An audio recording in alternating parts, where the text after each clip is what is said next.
Hi guys, welcome to Food is Everything. நம்ம சேனல்ல subscribe பண்ணாதவங்க சப்ஸ்கிரைப் பண்ணிக்கோங்க. மறக்காம பெல் பட்டனை கிளிக் பண்ணி ஆல் பிரஸ் பண்ணிக்கோங்க. நம்ம இன்னைக்கு கொரியன் ஃபேமஸ் ஸ்வீட்டான டல்கோனா கேண்டி பார்க்க போறோம். இந்த கேண்டி பண்றது ரொம்ப ஈஸிங்க அண்ட் டேஸ்ட் வைஸும் ஓகே நல்லா தான் இருந்தது.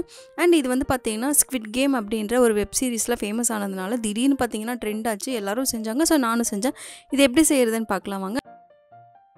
அதுக்கு வந்து பாத்தீங்கன்னா சக்கரை தேவை. ஸோ நான் 1 கப் சக்கரை எடுத்துக்கிறேன். ஒரு சின்ன வந்து ஒரு குழிக்கரண்டி மாதிரி எடுத்துக்கோங்க. நல்லா கெட்டியாக இருக்கணும். ஒரு இரும்பு கரண்டி எடுத்துக்கோங்க.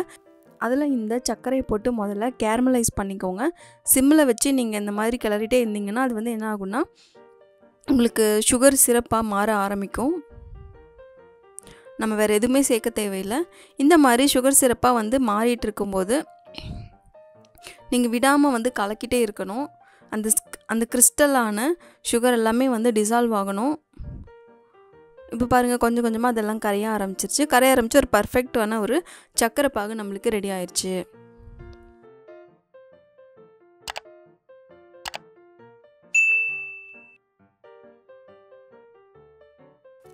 இப்போது டல்கோனா அப்படின்னா என்னென்னா புஸ்னு வருது பார்த்தீங்களா, டல்கோனா காஃபியில் அதுதான். இப்போ அதுக்காக நம்ம என்ன பண்ண போகிறோன்னா இத்தினூண்டு வந்து ஒரு சோடா உப்பு இருக்கு இல்லைங்களா, அதாவது பேக்கிங் சோடா, அதை போடுறோம். அது ஜஸ்ட்டு பிஞ்ச் போட்டால் போதும். நீங்கள் போட்டுட்டு ஃப்ளேமை வந்து ஆஃப் பண்ணிடுங்க. ஆஃப் பண்ணிவிட்டு இதை நீங்கள் கலக்கிட்டே இருந்தீங்கன்னா என்ன ஆகும்னா அந்த சுகரும் அந்த இதுவும் ரியாக்ட் ஆகிட்டு ஒரு மாதிரி ஃப்ளஃபியான ஒரு டெக்ஸ்சர் கிடைக்கும். அதுதான் ஆக்சுவலாக அதோட பேர் தான் வந்து டல்கோனா. நம்ம டல்கோனா காஃபிலையும் அப்படி தான் பண்ணுவோம் இல்லையா.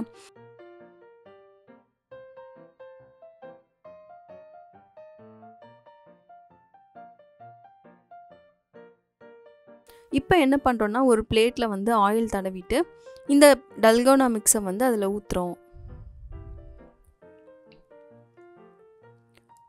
இது நீங்கள் எடுத்த உடனே கரெக்டாக வரும்னு சொல்ல முடியாதுங்க. நானே ஒரு 4-5 அட்டம் ட்ரை பண்ணிட்டு தான் வந்து இதை நான் செஞ்சுருக்கேன். இப்போ கரெக்டான அளவில் இதை ஊற்றிக்கோங்க.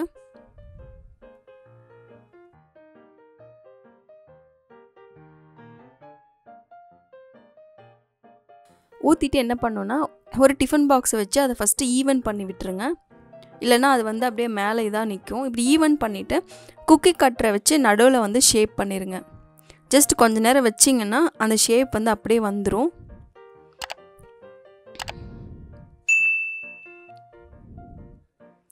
இப்படியே விட்டிங்கன்னா அந்த கேண்டி வந்து ஆறிடும். இதுக்கப்புறம் பார்த்தீங்கன்னா இதில் எனக்கு ஒன்று தான் கரெக்டாக வந்தது. ஒன்று நான் எடுக்கும்போது உடஞ்சிருச்சு. ஸோ அதான் நான் சொன்னேன், நீங்கள் இதை ட்ரை பண்ணி பார்த்தீங்கன்னா தான் 2-3 அட்டம்ப்டில் தான் வரும். இப்போ இது ஒன்று வந்து ஒழுங்காக இருக்குது. இதை எடுத்துடலாம். நம்மளோட டல்கோனா கேண்டி ரெடி ஆயிடுச்சு.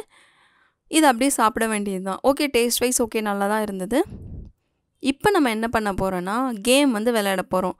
நம்ம ஸ்குவிட் கேமில் வந்த மாதிரி இதை வந்து அந்த ரவுண்ட்லேருந்து இந்த ஷேப் வந்து உடையாமல் எடுக்கணுங்க. அதுதான் வந்து சேலஞ்ச் அந்த கேமில் சொல்லுவாங்க. அது வந்து உடஞ்சிருச்சுன்னா கொன்றுவாங்க, அது வேறு விஷயம். இப்போ நம்ம வந்து ட்ரை பண்ணி பார்க்கலாம். நம்மளால் அந்த ஹார்ட்டினை வந்து உடையாமல் எடுக்க முடியுதான்னு பார்க்கலாம்.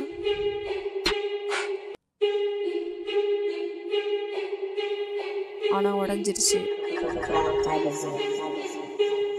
ஸோ நெக்ஸ்ட்டு வந்து